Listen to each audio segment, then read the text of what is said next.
Welcome to nature publication. नेचार पाब्लिकेशनाव नोंथांखौ बरायबाय। लोगोफोर, बे भिडिअनि गेजेरजों साब्रै लाइमोन बक्सार एबा साब्रै लाइमोन बक्सिं गेलेगिरिफोरनि सोमोन्दै फोरमायना होनो आखायाव लानाय जादों, जायो जोंनि बर' हारिनि गोजों इयुन होननानै जों बुंनो हायो, गोजों हाथरखि होननानै जों बुंनो हायो।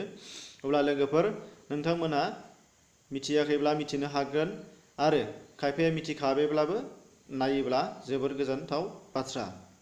अब्ला लोगोफोर, बिथांमोना सोर फारियै जोङो मिथिना लानि फैदो।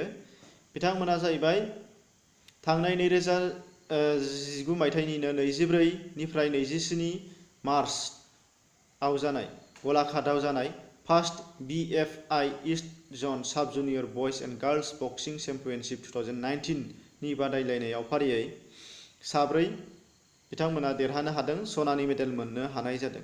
बिथांमोननि सेथियाव दंमोन मिस लाभलि दैमारि। बिथाङा 30 केजिनि बक्सार बादायलायनायाव सनानि मेडेल मोननो हादों आरो बिथाङा बेस्ट बक्सार साब जुनियर गार्ल्स सेक्सननिफ्राय बिमुंबो मोननो हादों बेस्ट बक्सार हिसाबै। ओमफ्राय नैथियाव मोनदोंमोन बिथां साया ब्रह्म, मिस साया ब्रह्म। बिथाङा 42 केजिनि बादायलायनायाव गल्ड मेडेल एबा सनानि मेडेल मोननो हानाय जादों। आरो थामथियाव दङ मिस इमका बसुमतारी। बिथाङा 46 केजिनि बादायलायनायाव सनानि मेडेल मोननो हादों। आरो जोबथारनायाव सासे दङ, बिथाङा श्री हिरङा बर'। बिथाङा 50 केजिनि बादायलायनायाव सनानि मेडेल मोननो हानाय जादों।